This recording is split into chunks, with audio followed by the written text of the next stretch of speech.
Comrades and friends,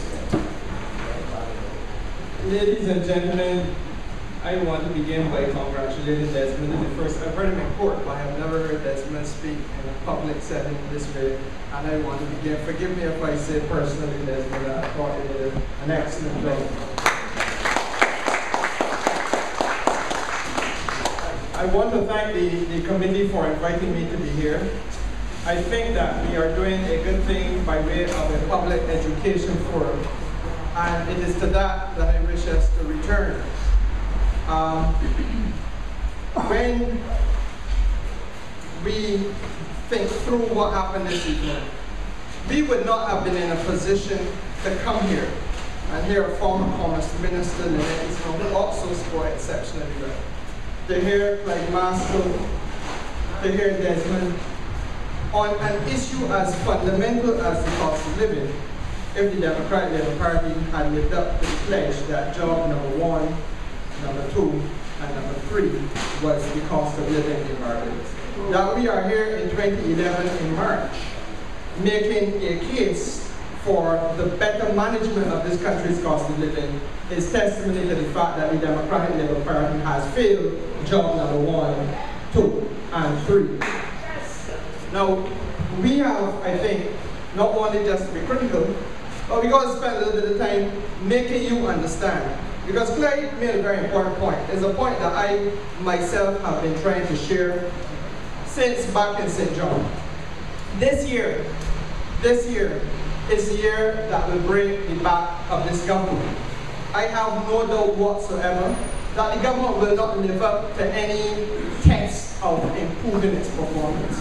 In fact, our current trajectory is bad and getting worse by the day. They have one thing going for them, or two things. One, there is a community out there that feels, and I have used the phrase before, there's something called Kadir politics. You say Kadir, give a fellow a chance. They never referred to that before. And secondly, they have a press that has decided to go to bed. Not to be the watchdog on behalf of the public, not to defend the public's interests wherever it is possible, but to be silent in the hope that you're giving them an opportunity. And if the press was committed to its professional obligation a little bit more, they would understand that they do Barbados a disservice by not holding the foot to the flame when the government fails.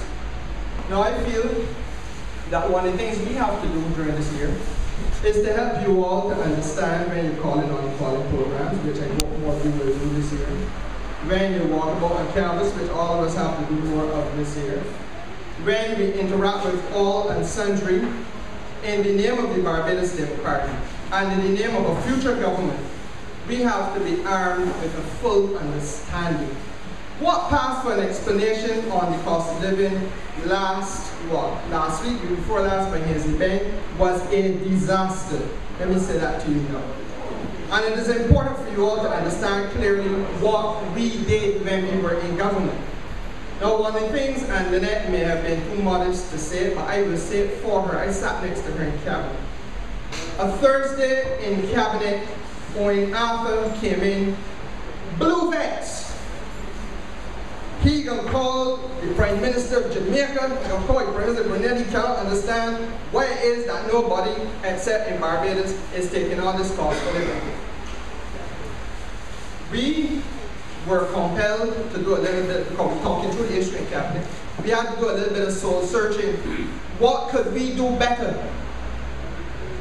We picked up the revised Treaty of Chaguaramas, which is the document that governs Kerrie and CARICOM arrangement. And Desmond, as you talk so good, and in fact you demonstrated to me that you have a feel for this thing. I'm going to walk this little meeting through the critical aspect of this. If you picture having a fence, and every country is a pole connecting a piece of the fence to the rest of the fence. You start in Guyana, and you begin moving that fence up to Trinidad.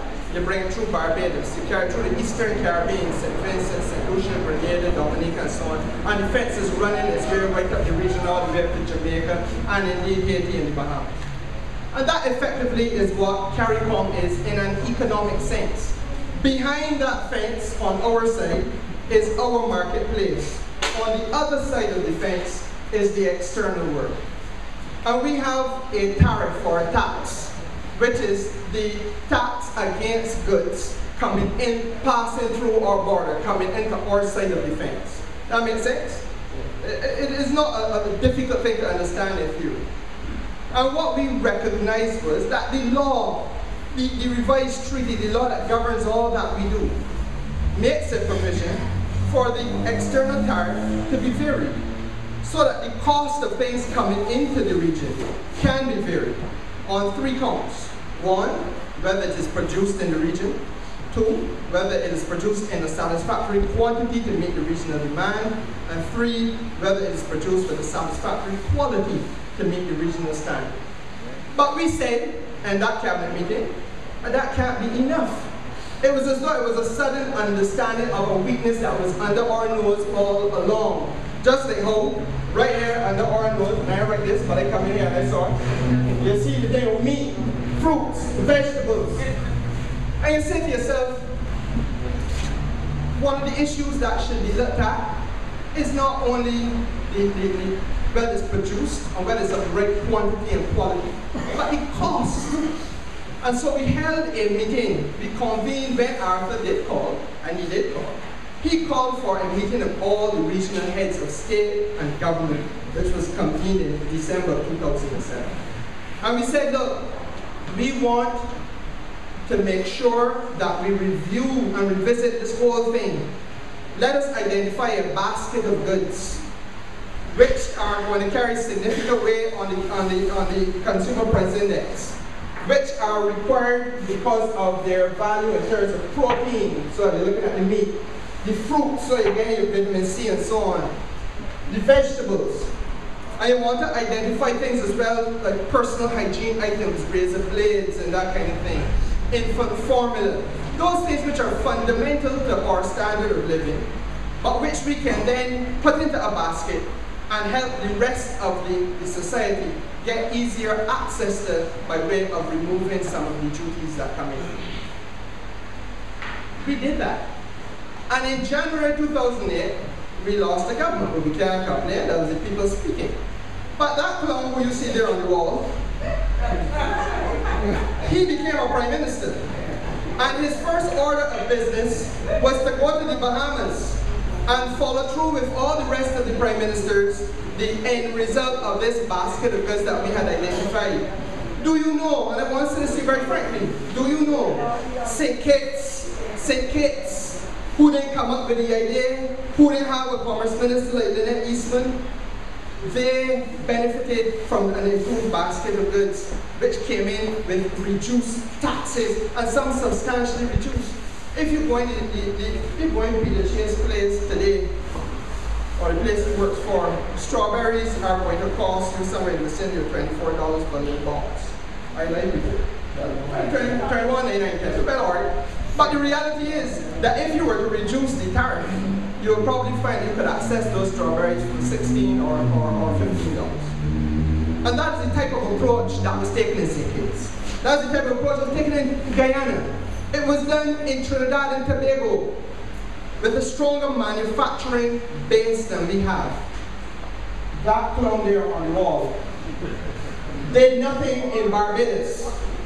To this day, this government has done nothing in Barbados to implement that which they came and found and only had to follow through on.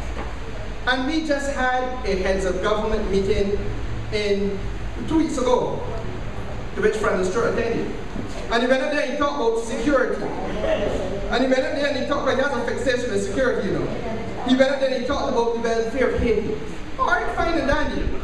But he also knew that he was going up there at the time when commodities prices around the world are surging. The cost of wheat today went up higher than it has ever been before in recent times. We know that oil prices are escalating on a daily basis because of the craziness happening for the last couple of weeks in the Middle East. Not a thing, nothing by way of an initiative taken by the Prime Minister of Barbados to put cost of living back on the table at the highest level that Kerrie Ch Ch can give. And I say to you this, If we are satisfied, and I think we must be, that Barbados can't be the only country that has some difficulties with cost of living, then we have also to be satisfied as to whether this government is doing its very best by way of coordinated leadership. Or is it that this government has bought into its own hypocritical propaganda to say that it is an international problem and we can't do nothing about it? But if we have an external tariff wall that allows for taxes as high as 40% or 45% in some instances for products coming into this region, and you have the ability to work with your colleagues to reduce that tax structure on certain pretty key items that people need on a daily basis, the infant formula. You don't produce any grapes in this region, but you want to get vitamin C from the grapes and so on. There's certain vegetables you want to bring in, that you reduce the tariff structure so that you are able to get things into Barbados at a lower rate. That would be part of the systematic approach to governance that Lynette talked about, but which we are failing to see. I do not buy into the view. In fact, I resist it with every fiber of my being. I resist the view that there is nothing that a government can do to deal with this cost of living issue. That is a falsity. The second thing I want to say to you is that we also have to be aware of the context of the time in which we live. As I just said to you, what you see every day happening is something that we cannot control.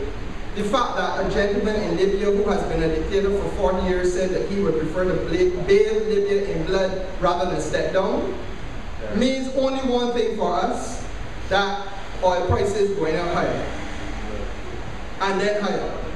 And every time a ship leaves any port to come to the Caribbean to drop off some things in Barbados, we understand that the oil that ship is using is going to be at a higher cost, so the shipping cost is higher. And if the shipping cost is higher, somebody got to pay for that. The person who is importing needs to pay Heinz Transport or some other entity to haul the containers to SBI in Spring Garden or wherever else they're going to use as a bond house. Somebody has to pay for that. And you got to pay more because this government very unwisely altered the cost of diesel against all the resistance and the advice of the Barbados Labour Party. So we can come back to that. And the same private freighters who must then move it from the warehouse and carry it by PLG's place got to pay diesel on that. And if at every stage along the line the input to that transportation is higher and higher, then clearly somebody will have to pay for it.